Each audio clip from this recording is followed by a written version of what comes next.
आदाब नाजरीन, कश्मीर एक्सप्रेस में आपका इस्तकबाल है। मैं हूं सैयद अब्बास मेहदी। पेश करेंगे रियासत के तीनों खित्तों की तमाम बड़ी खबरें, लेकिन सबसे पहले नजर सुर्खियों पर। पुलवामा फिदाइन हमले के पेश नजर बजट सेशन के लिए सख्त हिफाजती इंतजामात। गवर्नर एन वोहरा के खिताब के साथ होगा कल से बजट सेशन का आगाज। 11 जनवरी को पेश होगा रियासती बजट। स्पीकर ने की अरकान असेंबली से असेंबली का वक्त बर्बाद न करने की अपील। जो असेंबली के समय में होता है तो उसको इस प्रकार से मुझे लगता है बेकार नहीं करना चाहिए। हमारा कीमती टाइम, पूरा प्रेशियस टाइम जो असेंबली के समय में होता है तो उसको इस प्रकार से मुझे लगता है। सीआरपीएफ कैंप पर हमला करने वाले तीसरे मिलिटेंट की मिली लाश। 3 में से एक मिलिटेंट था पुलिस अहलकार का बेटा। हमले से पहले का वीडियो हुआ वायरल। नम आंखों से फिदाइन हमले में शहीद सीआरपीएफ जवानों को पेश की गई खिराजे अकीदत। एजाज व इकराम के साथ अफसरान और सिक्योरिटी अफवाज ने दिया शहीदों को आखिरी सलाम। और रियासत में नए साल की छाई रौनकें। कई जगहों पर मुनक्किद किए गए प्रोग्राम। सयाहती मकामात पर दिखा लोगों का खासा हुजूम।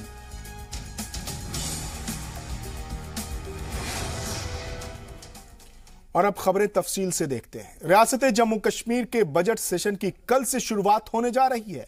इसकी शुरुआत गवर्नर के खिताब से होगी। कल N Vohra civil secretariat Jammu में दोनों ऐवानों के मुश्तरका इजलास से खिताब करेंगे। गवर्नर के खिताब के बाद मरहूम असेंबली मेंबरान को खराजे अकीदत पेश की जाएगी। उसके बाद गवर्नर के एड्रेस पर बहस होगी। कलील वक्फे के बाद 11 जनवरी को बजट पेश किया जाएगा। सेशन के मद्देनजर असेंबली और आसपास के इलाके में सिक्योरिटी बढ़ा दी गई है। सिक्योरिटी इंतजामात का जायजा लिया हमारे नुमाइंदे राजन वैद ने। अभी हम सिविल सचिवालय जम्मू के बाहर हैं। कल गवर्नर एन वोहरा दोनों हाउसेस को एड्रेस करेंगे, जिसके बाद असेंबली सेशन का आगाज हो जाएगा। इसी के चलते सिविल सचिवालय के आसपास जो है सुरक्षा के पुख्ता इंतजामात किए गए हैं। सिक्योरिटी सख्त कर दी गई है, बैरिकेडिंग लगाई गई है और जितनी भी गाड़ियां आने वाली हैं उनकी भी चेकिंग की गई है। जिस तरह से इनपुट है, जिस तरह से जम्मू कश्मीर के हालात हैं और कश्मीर में हाल ही में जिस तरह से मिलिटेंट अटैक हुए, ऐसे में सिक्योरिटी फोर्सेस किसी भी तरह का चांस नहीं लेना चाहती हैं। कैमरामैन आशु के साथ राजन वैद, जी मीडिया जम्मू।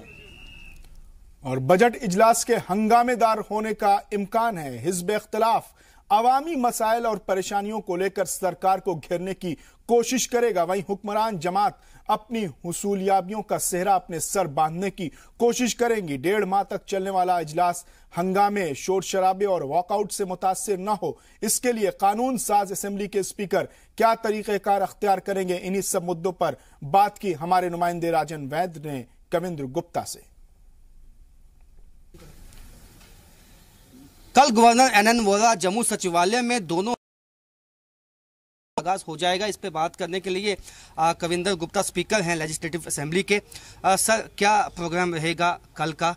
उसके बाद जो है असेंबली सेशन जो शुरुआत होगी ये कितनी देर का होगा, तो इसके बारे में तफसील से बता दें। ऐसा है कि कल 2 जनवरी से सेशन की शुरुआत हो रही है। सबसे पहले ऑनरेबल गवर्नर दोनों सदनों को एड्रेस करेंगे, तो ये 11 बजे का समय उसके लिए हमने रखा है। उसके बाद दोपहर को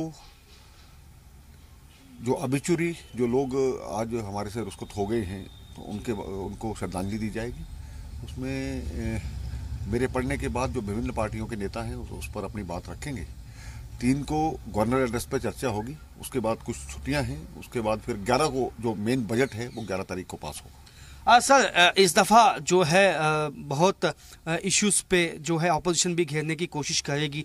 अगर कोई हालात इस तरह के बनते हैं कि जिस तरह से कई अपने माइक उठा के फेंकते हैं एमएलए, कई जो है कागज़ उठा के फेंकते हैं, तो क्या कार्रवाई की जाएगी? मुझे लगता है कि इस प्रकार के हालात पैदा नहीं होंगे। इससे पहले हमने ऑल पार्टीज मीटिंग की थी कि जिसमें सभी पार्टीज से मैंने ये मांगा था कि मिलजुल करके एक सेशन को चलाएंगे। उनको जो बोलने का समय है जो पर्याप्त हर बार दिया भी जाता है और इस बार भी दिया जाएगा। तो मुझे वैसे भी लगता है कि आपके माध्यम से ये कहना चाहता हूँ, हम पब्लिक के रिलेटेड इश्यूज़ को उभारने की कोशिश करें, एक बहुत बड़ा गलत मैसेज आता है। जो एक हमारा कीमती टाइम, बड़ा प्रीशियस टाइम जो असेंबली के समय में होता है, तो उसको इस प्रकार से मुझे लगता है बेकार नहीं करना चाहिए। विशेष करके प्रश्नकाल जिसमें अपनी कॉन्स्टिट्यूंसी से जुड़े मुद्दे होते हैं, तो लोगों तक वही बात पहुंचती है, तो ये बड़ा महत्वपूर्ण है। सर, बहुत अहम जो है फरवरी के महीने में जिस तरह से पंचायती इलेक्शन करवाने की बात की गई है, और उसके बाद अर्बन लोकल बॉडीज़ के भी इलेक्शन करवाने की बात की गई है, तो इस पे आप क्या कहेंगे? क्या एज ए बीजेपी लीडर क्या बीजेपी की तैयारी मुकम्मल है? ऐसा है कि लोकतांत्रिक प्रक्रिया में जो हमारा ये लोकल बॉडीज हैं, एक पिलर माना जाता है, महत्वपूर्ण। और गांधी जी के समय से ही इस प्रकार है कि जो नीचे की जो गांव की जो पंचायत से लेकर के जो ये अपनी लोकल बॉडीज के उनके इलेक्शन होने ही चाहिए, उनकी भी भागीदारी इससे लोकतंत्र प्रक्रिया में बने तो अच्छी बात है। मैं गवर्नमेंट के स्टेप का स्वागत करता हूं। मुझे लगता है कि सभी ये जो आम लोगों से जुड़ी मुश्किलातें होती हैं वो उनसे हल होती हैं, और ये एक अच्छा स्टेप है। तो ये थे कविंदर गुप्ता, जिनका ये कहना है कि सभी तैयारियां मुकम्मल हो चुकी हैं। कल जो असेंबली सेशन का आगाज हो जाएगा और सभी पार्टियों को शांति से अपनी बात रखनी होगी। कैमरामैन आशु के साथ राजन वैद, जी मीडिया जम्मू। और वहीं वजीर तालीम अल्ताफ बुखारी ने बजट सेशन के दौरान अवामी मसाइल पर मुफीद और मुस्बत बहस होने की उम्मीद जाहिर की है। We look forward to a very healthy session because this is the time where we are accountable, and we are accountable. Government wants to be accountable. We are accountable to the legislators, अपने legislators को भी और opposition के legislators को भी। जहां हमारी गलतियां होंगी, कमियां होंगी, वो निशानदेही करेंगे, हम उनको दूर करेंगे, और जहां हमने अच्छा किया होगा वहां हमें थपथपी दे देंगे। एजुकेशन सेक्टर के लिए कुछ नया लाने जा रहे हैं इस सेशन में? एजुकेशन सेक्टर, हमारी इंफ्रास्ट्रक्चर इम्प्रूवमेंट की ज़रूरत है। हमारा इंफ्रास्ट्रक्चर बहुत इनएडुकेट है। इंशाल्लाह अगले 3 साल में हम कोशिश करेंगे कि हम कम से कम जो हमारे पास है उसको मयार का बनाएं। और इन सब के बीच बजट सेशन में कांग्रेस की क्या हिकमत अमली होगी, इस पर बात की हमारे नुमाइंदे ने कांग्रेस के फ्लोर लीडर नवांग रिगजिन से। कल असेंबली सेशन का आगाज होगा और ऑपोजिशन पार्टीज ने सरकार को घेरने का मन बना लिया है। हमारे साथ नवांग रिगजिन जोरा हैं, कांग्रेस के सीनियर लीडर हैं। सर, क्या क्या इश्यूज रहेंगे जो उन पे आप सरकार को घेरेंगे कल? सबसे पहले तो इस सरकार से हमारा शिकायत ये है, जो कॉन्स्टिट्यूशनल रिक्वायरमेंट है हर 6 महीने में आपने असेंबली बुलाना है, वो इन्होंने पूरा नहीं किया। हाँ, उन्होंने एक 3 दिन का सेशन बुलाया जो एक स्पेसिफिक ऑब्जेक्टिव के साथ था, आपका जीएसटी को पास करना। आपका जो असेंबली सेशन होता है उसमें आपके क्वेश्चंस आते हैं, बिल्स आते हैं, रेजोल्यूशन आता है, पब्लिक के इश्यूज लोग उठा पाते हैं, तो वो इन लोगों ने नहीं किया। तो हमारा सबसे बड़ा शिकायत तो ये होगा, आपने जो एक इंस्टीट्यूशन है और असेंबली उसकी तौहीन की है। तो हमारा सबसे बड़ा शिकायत तो ये होगा। उसके साथ ही साथ गवर्नमेंट है कहाँ? ये गवर्नमेंट सिर्फ न्यूज़पेपर में है। जो हम लोगों ने काम किया, जो अभी मुकम्मल हो गए हैं, उसका रिबन काट रहे हैं, अखबार में ही देखते हैं, ग्राउंड पे तो सरकार कहीं नहीं है। कांग्रेस का हमेशा से ये कहना है कि एक नॉर्थ पोल साउथ पोल का जो मेल है बीजेपी पीडीपी, वो अच्छी गवर्नेंस देने में और खासकर मिलिटेंसी को काबू करने में नाकाम हुई है। जी, अभी आप देखिए, कल ही 5 सीआरपीएफ के जवान शहीद हुए हैं। आप बॉर्डर पे देखिएगा, बॉर्डर पे आए दिन आपका वायलेशन हो रहा है सीज फायर का। यहाँ पे जवान शहीद हो रहा है, यहाँ पे जो लोग हैं बॉर्डर के जो रेजिडेंट्स हैं उनको उखाड़ा जा रहा है। तो कहाँ आपका शांति आ रहा है? हमको तो ताना देते थकते नहीं थे कि भाई बिरयानी खिला रहा है, ये हो रहा है, वो हो रहा है, और खुद चले गए वहाँ बिन बुलाए उधर नवाज शरीफ के बर्थडे पे और उसके पोती की शादी पे। तो बाहर बैठ के ताना देना आसान है, खुद सरकार में आया, बिन बुलाए चले गए वहाँ। कहाँ? लाहौर, जहाँ गया पाकिस्तान गए और शादी अटेंड करा है इस, और स्वेरिंग इन पे बुलाया है, स्वेरिंग इन पे नवाज शरीफ को बुलाया है। उसके बाद में क्या हुआ? उसके बाद में बोला हमने ये किया, सर्जिकल स्ट्राइक किया, ये किया, वो किया। अभी क्या है? अभी आपका आए दिन यहाँ पे सीज फायर वायलेशन हो रहा है, मिलिटेंसी आपका बढ़ रहा है। कश्मीर में नौजवान लोग इतने तादाद में they are taking up to arms, they are joining militancy, जो कि एक शॉकिंग है। तो ये थे नवांग सिंह जोरा, जिनका कहना है कि सरकार सभी फ्रंट्स के ऊपर जो है वो फेल साबित हुई है और कांग्रेस पार्टी एक ऑपोजिशन पार्टी है और सरकार की कमियों को वो लोगों के सामने आने वाले दिनों में जरूर लाएगी। कैमरामैन आशु के साथ राजन वैद, जी मीडिया जम्मू। और इस खबर पर मजीद तफसीलात के साथ जुड़ रहे हैं जम्मू से हमारे प्रिंसिपल करस्पॉन्डेंट राजन वैद। राजन, आपने अलग अलग पार्टियों के नुमाइंदों से, लीडरान से बात की, आपको क्या लगता है कि कल से जो बजट सेशन शुरू हो रहा है असेंबली का, क्या वो हंगामों की नजर हो जाएगा या मुस्बत सिमत में बातचीत होगी? दूसरा, 2 सवाल ले लीजिएगा, उसका जवाब एक साथ दीजिएगा। दूसरा सवाल यह है कि कौन कौन से मसाइल हैं जिनको लेकर खदशा जाहिर किया जा रहा है कि इन मसाइल को लेकर हंगामा बर्पा हो सकता है असेंबली में? जी आबाद, मैं आपको बता दूं, जाहिर सी बात है कि कल जो अपोजिशन पार्टीज हैं वो सरकार को अलग अलग मुद्दों के ऊपर घेरने की कोशिश करेंगी। पिछले साल भी हमने देखा था जब जम्मू में असेंबली सेशन का आगाज हुआ था, तब गवर्नर एड्रेस के चलते जो है अपोजिशन पार्टियों ने प्रोटेस्ट किया था और उस गवर्नर एड्रेस को भी पूरा नहीं होने दिया था। तो कल भी इसी तरह की उम्मीद लगाई जा सकती है, क्योंकि बहुत सारे मुद्दे हैं अपोजिशन के पास। उनका ये भी कहना है अपोजिशन का कि डिस्क्रिमिनेशन हुआ है जम्मू के साथ। एसपीओ की जो भर्ती की गई है उसमें जम्मू से कम लोग लिए गए हैं और जो 60,000 जो डेली वेजेस को पक्का करने की सरकार ने बात की है, कहीं ना कहीं धोखाधड़ी है, क्योंकि बहुत सारे डेली वेजेस ऐसे हैं जो जिनकी नौकरी ही 10 साल या 11 साल बची है। अगर उनको 10,000 रुपए सरकार देगी तो वो किस तरह से अपना घर चला पाएंगे? तो इस तरह के जो काफी मुद्दे हैं, पीओ के रिफ्यूजी का मुद्दा है और कश्मीरी पंडितों का मुद्दा है, इस तरह के बहुत सारे मुद्दे हैं जो ऑपोजिशन ने अपने पास रखे हैं, जो कल जो अपने तर्कश से तीर निकालेंगे वो कहीं ना कहीं जिस तरह से बीजेपी और पीडीपी का जो हमेशा से कहते आए हैं नॉर्थ पोल साउथ पोल का एक विजन है, तो उसकी कमियों को सामने इन तमाम मसाइल को लेकर हंगामा बर्पा हो सकता है। राजन, एक सवाल, छोटे सवाल है, कम अल्फाज में जवाब दीजिएगा कि रियासत का बजट किस तारीख को पेश होगा?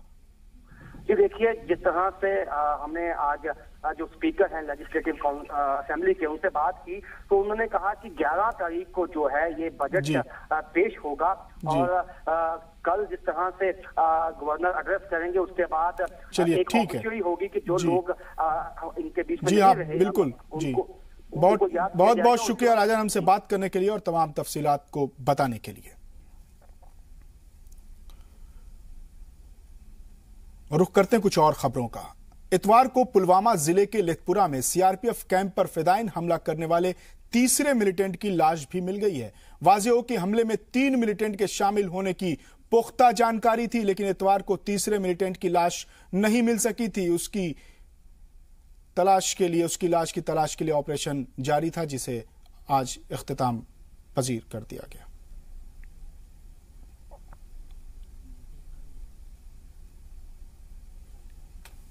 पुलवामा के लेथपुरा में सीआरपीएफ कैंप पर हमला हुआ था, जिस हमले में 5 जवान शहीद हुए थे और 3 मिलिटेंट मारे गए थे। ये तस्वीरें आप देख रहे हैं जम्मू और कश्मीर की, लेथपुरा, पुलवामा के लेथपुरा में सीआरपीएफ कैंप पर हमला हुआ था।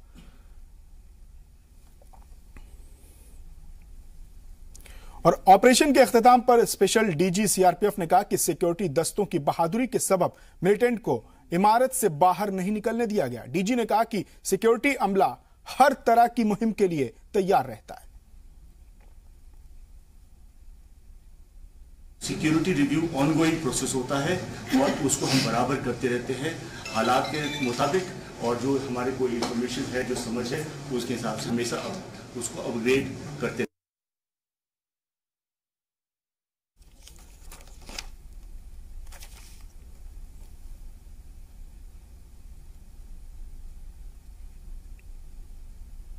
इतवार को जिन मिलिटेंट की लाश मिली उनमें से एक 16 साल का नौजवान भी था। यह एक पुलिस एहलकार का बेटा बताया जा रहा है। हमले से कबल इसने एक वीडियो रिकॉर्ड किया जो सोशल मीडिया पर वायरल हो रहा है। मैसेज से साफ पता चलता है कि दहशतगर्द तंजीमें और पाकिस्तान भटके हुए नौजवानों को किस तरह ब्रेन वॉशिंग कर रहा है। यह पहला मौका है जब हमलावर ने हमले से कबल वीडियो मैसेज रिकॉर्ड किया है। हिफाजती अमला वीडियो की जांच कर रहा है।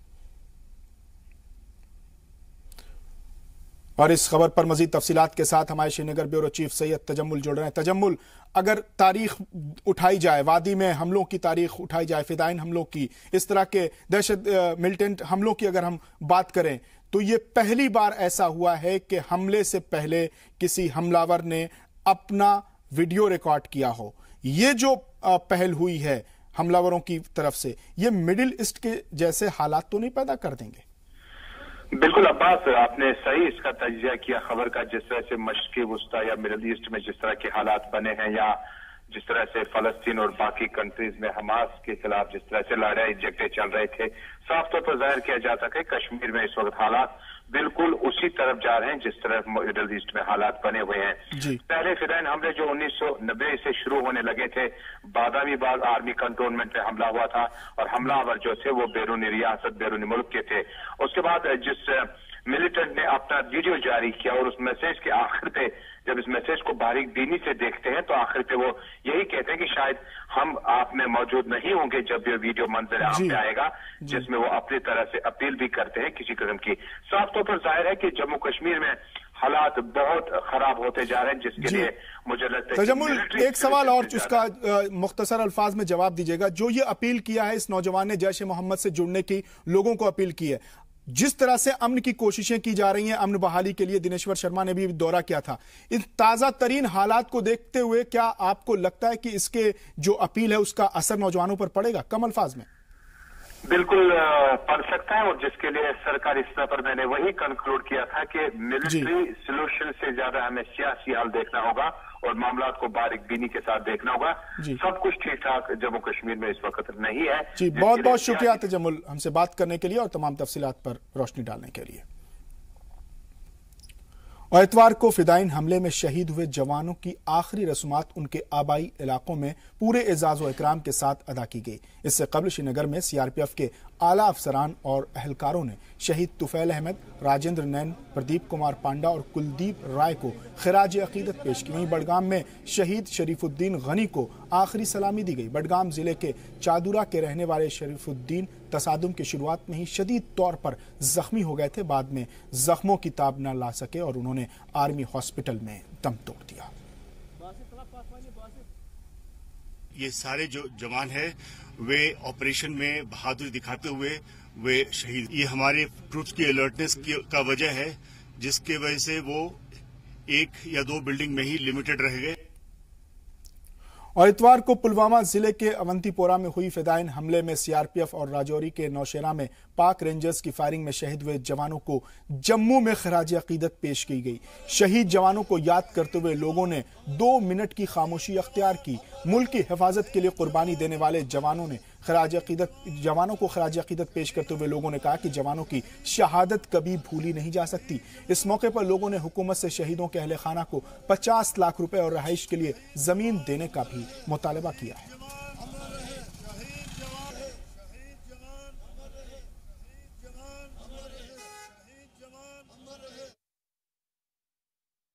जो जवान शहीद हुए हैं, हमारे जम्मू कश्मीर की रक्षा के लिए शहीद हुए हैं, हमारी जम्मू कश्मीर की जनता के लिए शहीद हुए हैं, हर एक जवान के घर वालों को, एक आदमी को नौकरी दी जाए और एक एक शहीद जवान के परिवार को स्टेट गवर्नमेंट की तरफ से 50-50 लाख रुपया कंपनसेशन दी जाए। और स्टेट गवर्नमेंट की तरफ से जम्मू में, चाहे वो शहीद जवान किसी भी स्टेट का था, चाहे वो बिहार का था, यूपी का था, पंजाब का था, हिमाचल का था, उनके परिवार को जम्मू में 20-20 मरले का प्लाट दिया जाए। और हम उस परिवार को, जो दुखी परिवार है, हम उनको ये कहना चाहते हैं, आप इस मुसीबत की घड़ी में अकेले नहीं हैं, पूरा हिंदुस्तान आपके साथ है। हम दोबारा फिर ये स्टेट गवर्नमेंट को कहना चाहते हैं कि उनको हर एक शहीद जवान के परिवार को 50-50 लाख रुपए की कंपनसेशन दी जाए। धन्यवाद।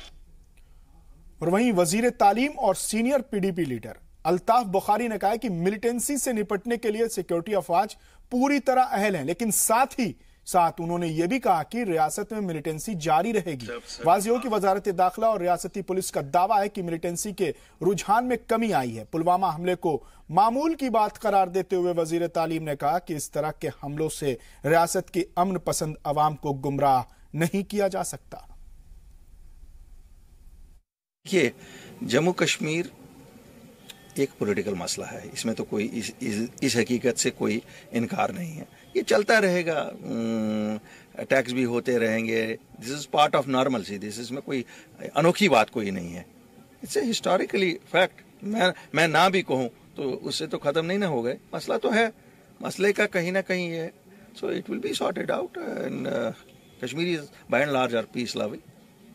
और अमन कानून हमारी जो सिक्योरिटी फोर्सेस हैं, they are capable to neutralise wherever they have to take action, they will take action.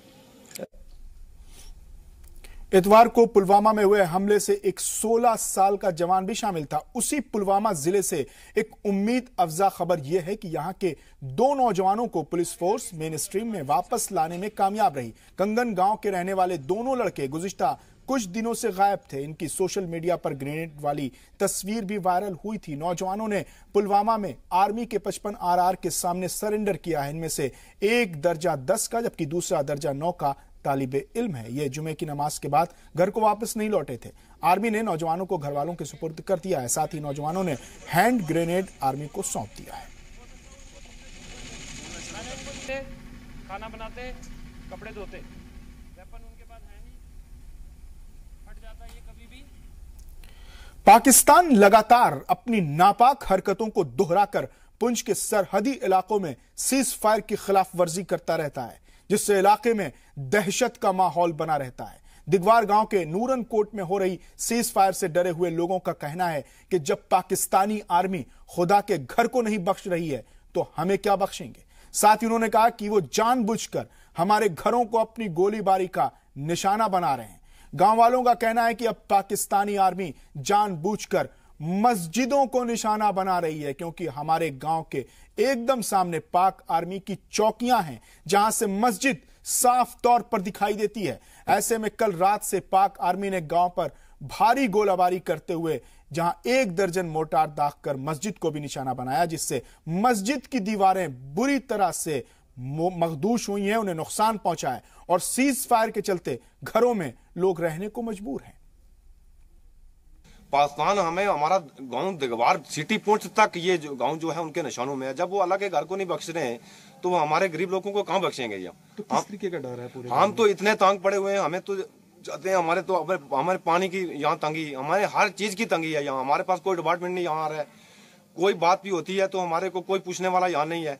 तो इसलिए हमारी जो इधर नुकसान बहुत हो चुका है, मस्जिद का भी बहुत नुकसान हो चुका है। साथ में इधर गांव में भी बहुत फायरिंग हो रही है। तो जब हम खाना वगैरह खाते हैं तो हमें खाना भी उधर रुक जाता है, खाना भी नहीं खाया जाता। तो हर टाइम मतलब कोई टाइम नहीं है जिस टाइम फायरिंग नहीं हो। फायरिंग चल रही है, लगातार ही चल रही है। हमको बहुत परेशानी है, ये गोले बजते हैं, वो उधर से सामने हैं तो हम बड़े परेशान होते हैं। हमारे बच्चे स्कूल नहीं जा सकते, कुछ नहीं, कहाँ नहीं, स्कूल जाते हैं तो हम परेशान हो जाते हैं किस वक्त फायर खुल जाएगा।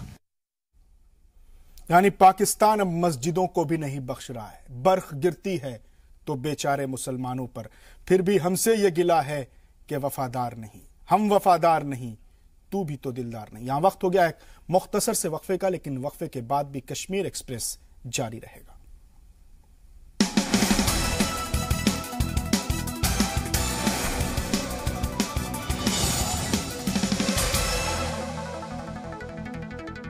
वक्फे के बाद एक बार फिर आपका इस्तकबाल है कश्मीर एक्सप्रेस में। नए साल को खुशामदीद कहने के लिए भदरवा में एक शानदार तकरीब का एहतमाम किया गया। कोटली वाक़े कम्युनिटी हॉल में मुनक्किद इस जश्न का इनेकाद भदरवा डेवलपमेंट अथॉरिटी और कौमी राइफल्स की जानिब से मुश्तरका तौर पर किया गया था। प्रोग्राम में रक्स व मौसीकी के साथ साथ कल्चरल इवेंट का भी एहतमाम किया गया। इस मौके पर BDA के CEO, कमांड ऑफिसर, कौमी राइफल्स और ASP ने लोगों को नए साल की मुबारकबाद पेश करते हुए लोगों के लिए नेक ख्वाहिशात का इजहार किया। 2017 की अलविदाई तकरीब में सैकड़ों लोग शामिल हुए।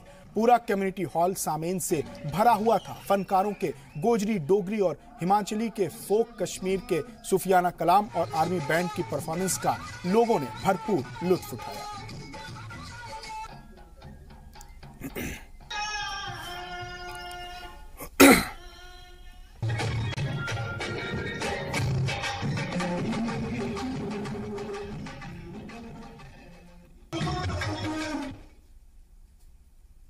सयाहती मकाम गुलमर्ग में नए साल की शुरुआत पर विंटर कार्निवाल का इनेकाद किया गया। कार्निवाल में मौसीकी और रस्म के साथ साथ सरमाई स्पोर्ट्स के मुकाबले भी मुनक्किद हुए। इसमें skiing, alpine skiing, snow scooter race, snow biking काबिल जिक्र है। कार्निवाल में कश्मीर की सर्दियों का मजा लेने आए सयाहों के अलावा बड़ी तादाद में मकामी लोग भी शामिल हुए। इस मौके पर डोगरा डिवीजन के ग्रुप ऑफ कमांड और आरपी कलीटा ने बतौर मेहमान खुसूसी शिरकत की।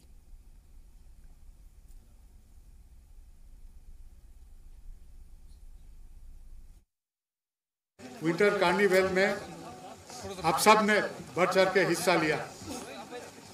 खास तौर पे मैं जो कॉम्पिटिशन्स अभी हमने देखा उसके पार्टिसिपेंट्स को शाबाशी देना चाहता हूं और बधाई देना चाहता हूं।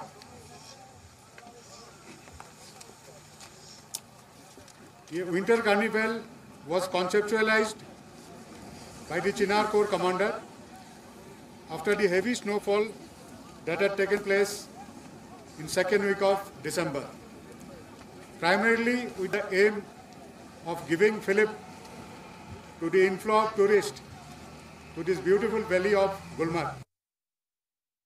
हम जीत के बहुत अच्छा फील करते हैं और we are thankful to all party members like army and other tourism and other departments who encouraged us with this award. और यहाँ पर स्नो कार्निवल चल रहा है। यहाँ पर भी आज मैंने अल्लाह के करम से फर्स्ट पोजीशन लाई यहाँ पर। और वादी में ऐसे कई सयाहती मकामात हैं जहां पर टूरिस्ट नए साल का जश्न मनाने के लिए आते हैं। ऐसी एक जगह है गागन मीर जिला हेडक्वार्टर गांदरबल से तकरीबन 60 किलोमीटर की दूरी पर वाक़ है। यह इलाका अपनी कुदरती खूबसूरती के लिए जाना जाता है। नए साल का जश्न दिलकश नज़ारों के दरमियान हो तो फिर क्या कहने। अहलो अयाल के साथ आए सयाहों ने इन मनाजिर का खूब लुत्फ उठाया।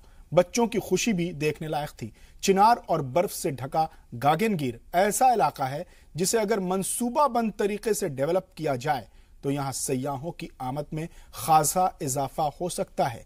सयाहों का कहना है कि महकमा सयाहत को इस सिमत में गौर करना चाहिए। नए साल की मुबारकबाद देते हुए सयाहों ने कहा कि वो हर साल कश्मीर आना चाहेंगे।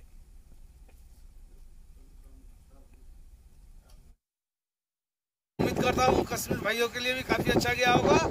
अल्लाह ताला 2018 का साल सबके लिए अच्छा लेके आए। और यहाँ के लोग भी यहाँ के जो बंदे हैं काफी अच्छे हैं, काफी सहयोग करते हैं। खूब अच्छा लगा।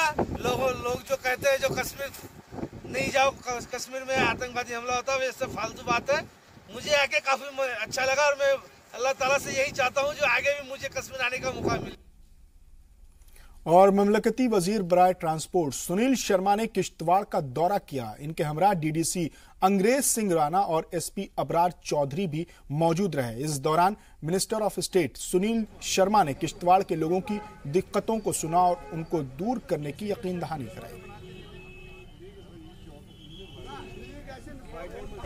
जहाँ पे भी कोई दिक्कत है, सड़क को लेके, बिजली, पानी, गली नाली को लेके, हम सारे ऑफिसर्स को ऑन स्पॉट हिदायत देके इन काम को टेकअप करने की हिदायत दे रहे हैं। और मुझे पूरी उम्मीद है कि मार्च तक इन कामों को, जहाँ पे कोई मेन रोड का काम है, पोल, पानी, बिजली का काम है, उसका हम मार्च तक कंप्लीट करने की कोशिश कर रहे हैं। और वैसे भी जो लोगों के मुश्किलात हैं वो हम ऑन स्पॉट उनको उनके डोर स्टेप पे ही पूछ के उनको इमीडिएट हल करने की कोशिश कर रहे हैं। श्रीनगर में जम्मू कश्मीर हैंडलूम के मुलाजमीन और दीगर employ joint action committee of Kashmir के मुलाजमीन ने एहतजाज किया। मुलाजमीन का मुतालबा है कि 7 महीनों से उनकी तनख्वाह रुकी हुई है। हुकूमत इनकी तरफ कोई तवज्जो नहीं दे रही है। उन्होंने हुकूमत से मुतालबा किया कि उन्हें उनका हक दिया जाए। आज का जो ये प्रोटेस्ट है ये हमने एक तो 7th पे कमीशन और हमारे कुछ महकमे हैं जैसे artist emporium, handloom development corporation, HPMC पिछले 7 महीनों से मुलाजिम तनख्वाहों से महरूम है। इसके लिए हमने किया है क्योंकि पिछली सरकार ने इससे पहले जब 60 पे कमीशन का इतला किया उस वक्त उन्होंने पब्लिक सेक्टर को भी उसमें शामिल किया। 60 साल जब उन्होंने रिटायरमेंट एज की उस वक्त भी पब्लिक सेक्टर को शामिल किया। और आज द्राबू साहब ने ऐलान किया है कि वो इस असेंबली सेशन में 7th पे को लागू करने का ऐलान करने जा रहे हैं। तो हम सरकार से अपील करते हैं कि वो पब्लिक सेक्टर को इग्नोर ना करे। अगर वो पब्लिक सेक्टर को इग्नोर करेंगे तो उसका मतलब है कि वो हमें उकसा रहे हैं कि हम सड़कों का रुख करें। और वादी के मुख्तलिफ अजला में बिजली निजाम के खराब होने की एक बड़ी वजह पुराने तार, खंभे और ट्रांसफार्मर भी हैं। हंदवाड़ा के पलपोरा काजीबाद में गुज़िश्ता 20 सालों से बिजली के पोल नहीं बदले गए हैं। ये सीमेंट के भी नहीं है। लकड़ी के ये पोल हमेशा हादसात को दावत देते हैं। अंदेशों के सबब लोग इनके पास से नहीं गुजरते। एक तो बिजली की सप्लाई नहीं और जब आती है तब भी खतरा बना रहता है। मकामी लोगों का कहना है कि बारहा कहने के बावजूद खंभे बदले नहीं गए।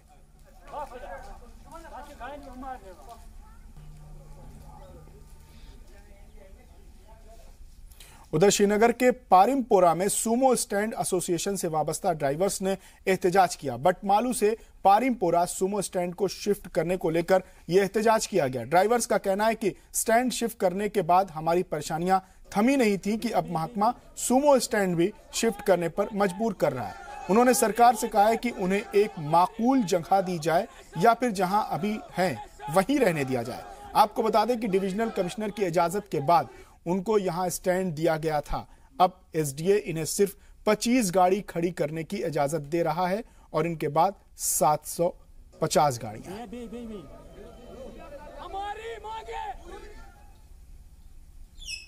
रियासत में ड्रग स्मगलरों के खिलाफ पुलिस ने जोरों शोर से मुहिम चलाई है। इसी सिलसिले में कुपवाड़ा पुलिस को एक और कामयाबी हाथ लगी है। कुपवाड़ा में पुलिस ने 700 ग्राम चरस के साथ एक खातून को गिरफ्तार किया है। मुलजिम खातून जुरहमा की रहने वाली है। आपको बता दें कि कुपवाड़ा पुलिस ने 2017 में ड्रग्स के खिलाफ मुहिम में अब तक 53 लोगों को गिरफ्तार किया है। नए साल के पहले दिन चरस के साथ जुरहमा से कुपवाड़ा जा रही खातून को गिरफ्तार किया गया है। एसएसपी कुपवाड़ा शमशेर हुसैन के मुताबिक ये मुहिम हम 2018 में भी जारी रखेंगे।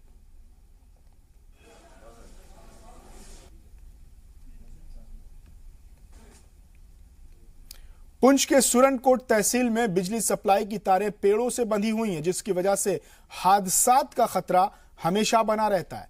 गांव वालों का इल्जाम है कि उन्होंने इस बारे में कई बार महकमे को बाखबर किया है। लोहे या सीमेंट के खंभे लगाने का मुतालबा भी किया, लेकिन अभी तक कोई कार्रवाई नहीं हुई। बरसात के दिनों में पेड़ों से बंधी तारों की वजह से जमीन में करंट आने से खतरा बना रहता है। इससे कई जानवरों की मौत भी हो चुकी है। लोगों का कहना है कि काफी मशक्कत के बाद 20 साल पहले गांव में बिजली आई थी और जिसके लिए निचले गांवों में लकड़ी के खंभे लगाए गए थे, लेकिन यहां पेड़ों के तार बांध दिए गए हैं। बिजली के तारों के करंट की वजह से पेड़ सूखने लगे। गांव वालों और जानवरों को करंट का शिकार होना पड़ता है और हमें इससे हमेशा डर बना रहता है। हर एक यहाँ गांव में क्या है कि खंभे नहीं है, नीले दरख्तों के साथ तारें लटकी हुई हैं और यहाँ पे हमें बहुत ज़्यादा ख़तरा है, क्योंकि यहाँ अक्सर हमारे जानवरों को करंट लगता रहता है और बच्चों को भी बहुत ज़्यादा ख़तरा है। और हमारी ये अपील है कि इलेक्ट्रॉनिक से कि हमें खंभे और तारें दी जाए। उधर जम्मू में जेके बैंक के साल 2018 के कैलेंडर की रस्म रूनुमाई रियासती वजीर खजाना डॉक्टर हसीब दराबू के हाथों अमल में आई। इस कैलेंडर की थीम हॉफ हिडन हेवन रखा गया। इस मौके पर बोलते हुए हसीब दराबू ने कहा कि जम्मू कश्मीर बैंक ने इस बार 27 लाख कैलेंडर छपवाए हैं और इसका मकसद ज्यादा से ज्यादा घरों तक इसे पहुंचाना है। तो हमारे 25-26 लाख हाउस होल्ड हैं, तो मतलब हर घर में ये एक नया मिशन ने खड़ा कर दिया कि हर घर में जेके बैंक का कैलेंडर होगा। बहुत बढ़िया कैलेंडर है। तीनों रीजन जो हैं लद्दाख, जम्मू और कश्मीर, उनका दर्शाया गया है। वो जगह जो हमने नहीं देखी हैं वो दिखाया। तो अच्छा, एक बहुत अच्छा एफर्ट है। और हमेशा जेके बैंक का कैलेंडर होता है, बहुत इसमें इसकी डिमांड होती है और हर कोई चाहता है कि वो कैलेंडर्स को मिले और जल्द से जल्द मिले। और आज पहली बार शायद इन्होंने 31 को ही लॉन्च किया है, वरना 2, 3, 4 तारीख को लॉन्च होता था। और नए साल पर शुमाली हिंदुस्तान में कोहरे और कड़ाके की ठंड का असर देखने को मिल रहा है। वहीं जम्मू के आरिसपुरा इलाके के 7 सरहदी इलाकों में कड़ाके की ठंड और कोहरा देखने को मिला। कोहरे के चलते विजिबिलिटी ना के बराबर रही। दूर दूर तक कम रोशनी के चलते कुछ भी देख पाना नामुमकिन था, जिसकी वजह से ड्राइवर्स को गाड़ी चलाने में दिक्कतों का सामना करना पड़ा। कोहरे से बड़ी ठंड ने लोगों को अपने घरों में ही रहने को मजबूर कर दिया, लेकिन अभी भी लोगों का कहना था कि इस मौसम में जितनी सर्दी पड़नी चाहिए वो अभी नहीं पड़ी है। लेकिन जिस तरह से फिर से धुंध और सर्दी ने दस्तक दी है, उससे फिर से बारिश की उम्मीद जग गई है। देखो, इस साल आगे जी बड़ी घट पई है और क्योंकि मौसम थोड़ा इस तरह ही रहा है। पिछले दिनों च थोड़ी सर्दी हुई ही, उदों थोड़ी फाग पई एक दिन, उसके बाद तो नॉर्मल है। अज थोड़ी लगता पाया कि अज भी फाग हुई है, इसकी वजह नाल मौसम काफ़ी ठंडा हो गया। धुंध जी अज काफ़ी दिनों के बाद अज धुंध पई है और काफ़ी ज़्यादा पई है, सुक्की धुंध पैंदी पई है। ये जिहड़ा ना ज़्यादा बुढ़े और बच्चे जिहड़े ना इन्हां नूं बीमार होने का बड़ा खतरा है। इस वास्ते इन्हां नूं थोड़ा जिहा ना गर्म कपड़े वगैरह पहना के रखना चाहिए। और यहाँ वक्त हो गया एक और मुख्तसर से वक्फे का, लेकिन वक्फे के बाद भी कश्मीर एक्सप्रेस जारी रहेगा।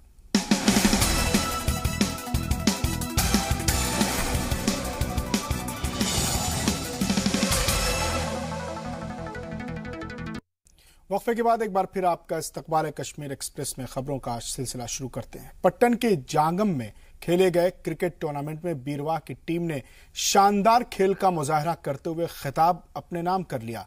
फाइनल मुकाबले में बीरवाह ने मेजबान टीम को 119 रनों की बड़े मार्जिन से शिकस्त दी। 20 ओवरों के मुकाबले में बीरवाह ने पहले बल्लेबाजी करते हुए 219 का पहाड़ स्कोर खड़ा किया। आशिक अहमद ने जारहाना बल्लेबाजी की और 28 गेंदों में 10 छक्के और 2 चौकों की मदद से बेहतरीन 83 रन बनाए।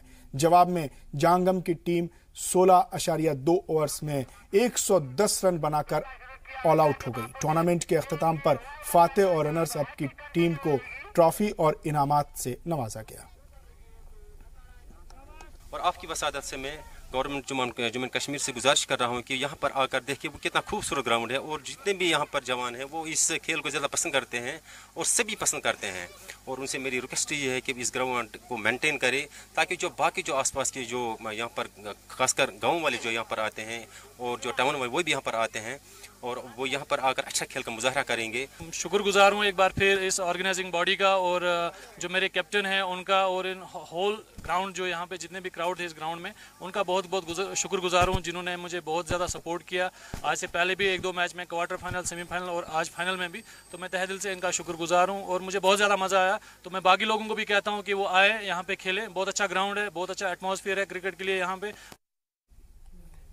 और महकमा सेहत की अदम तवज्जुही और लापरवाही के सबब उधमपुर जिले के रामनगर इलाके के हजारों लोग मुतासिर हो रहे हैं। रामनगर के मार्टा गांव की कुल आबादी तकरीबन 50,000 अफराद पर मुश्तमिल है, लेकिन इलाज के लिए इन्हें रामनगर या फिर जिला अस्पताल का रुख करना पड़ता है, क्योंकि यहाँ का अस्पताल अक्सर व बेशतर बंद ही रहता है। मुलाजमीन की गैर जिम्मेदारी का हाल यह है कि ऑफिशियल टाइमिंग में भी यहाँ कोई ड्यूटी पर नहीं होता। मकामी लोगों का कहना है कि जब स्टाफ ही नहीं है तो मेडिकल केयर सेंटर का क्या फायदा।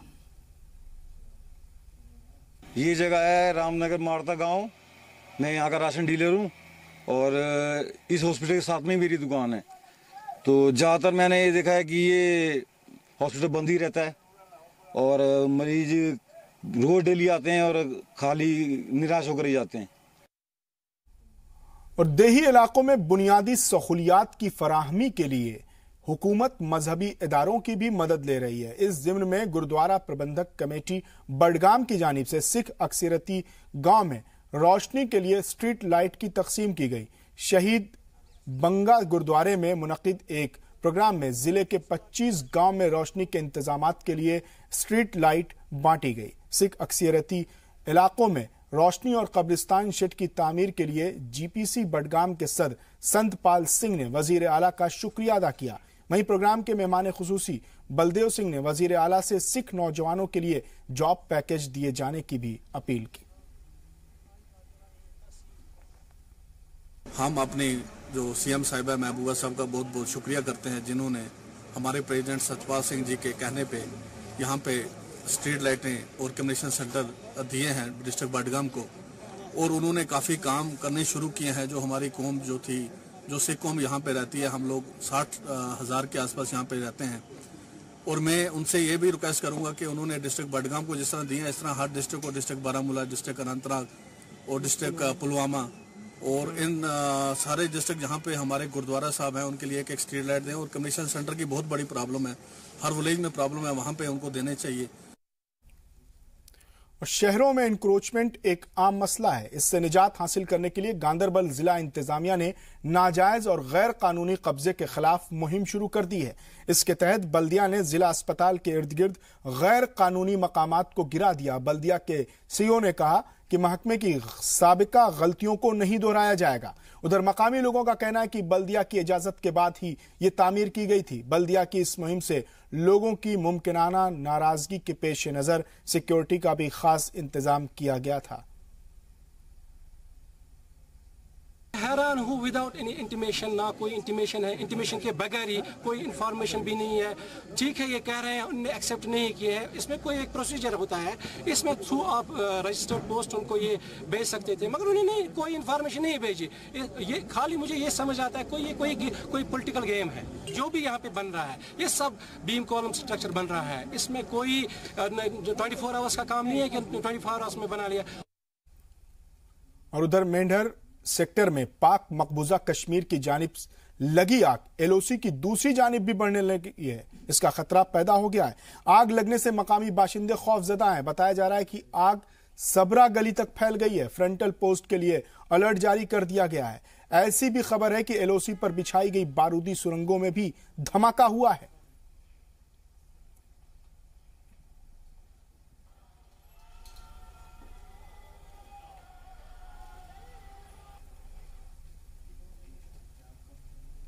उधर पुंछ में ट्रैफिक कवानीन की खिलाफ वर्जी करने वालों के खिलाफ पुलिस इंतजामिया ने जीरो टॉलरेंस की पॉलिसी अपना ली है। इस हवाले से एसएसपी के अहकामात के पेश नजर मंडी तहसील में चेकिंग मुहिम शुरू की गई है। चेकिंग के दौरान 2 व्हीलर और 4 व्हीलर के कागजात की जांच पड़ताल की गई।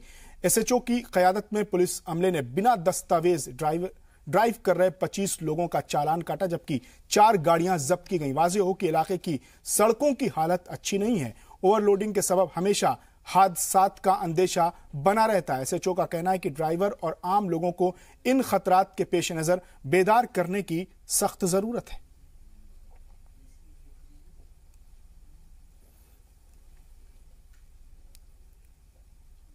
और कश्मीर एक्सप्रेस के अख्तिताम पर देखते हैं ये खुसूसी रिपोर्ट। 2017 रुखसत हो चुका है, माजी है अब 2017, लेकिन यह भी सही है कि हर गुजरता वक्त बेहतर मुस्तकबिल को बुनियाद फराहम करता है। इसी बात के पेश नजर देखने और समझने की कोशिश करते हैं कि जम्मू कश्मीर में सियासी, समाजी, इक्तिसादी और समाजी सतह पर ऐसा क्या खास रहा जिसके असरात 2018 पर मुरत्तब हो सकते हैं। आप देखिए ये रिपोर्ट और मुझे दीजिए इजाजत।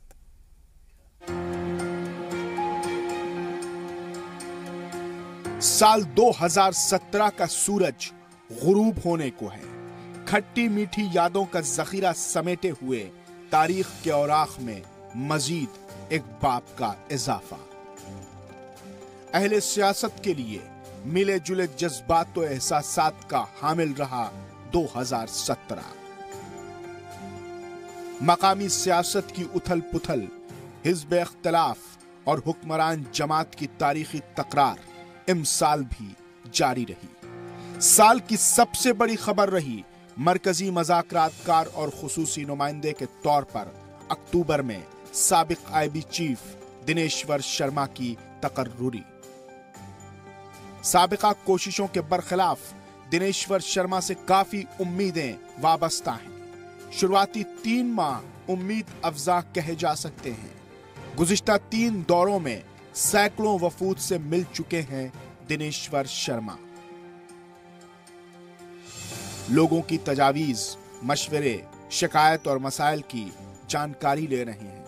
हुर्रियत क़यादत ने दिनेश्वर शर्मा से दूरी बनाए रखी। 2018 में आगे की पेशरफ्त क्या और कितनी होगी, इसका इंतजार रहेगा। दिनेश्वर शर्मा की नामजदगी के हवाले से हुकूमती सतह पर एक बड़ा फैसला लिया गया और वो फैसला था पहली दफा संगबारी के वाकयात में मुलव्विस नौजवानों को आम माफी देने का ऐलान। यह फैसला दिनेश्वर शर्मा की सिफारिश के बाद लिया गया। नवंबर में मरकजी हुकूमत की जानिब से इस फैसले को अमली जामा पहनाने की हरी झंडी मिली। इस ताल्लुक से वजीर आला की ह्यूमन टच की पॉलिसी भी साल 2017 की अहम खबर रही। इसके तहत मकामी मिलिटेंट्स को मेन स्ट्रीम में वापस लाने की मुहिम शुरू हुई। रियासती पुलिस फोर्स की इस सिलसिले में हौसला अफजाई की गई, जिसका खातिर ख्वाह नतीजा भी बरामद हुआ। माजिद खान और उस जैसे कई और नौजवान मिलिटेंसी के नरगे से बाहर निकलने में कामयाब रहे। इस हिकमत अमली ने वालिदैन में भी एतमाद पैदा किया और उन्होंने अपने लड़कों से मेन स्ट्रीम में वापस आने की अपील की। इसके अलावा स्पोर्ट एक्टिविटीज को फरोग देने की पॉलिसी भी 2017 की खास बात रही।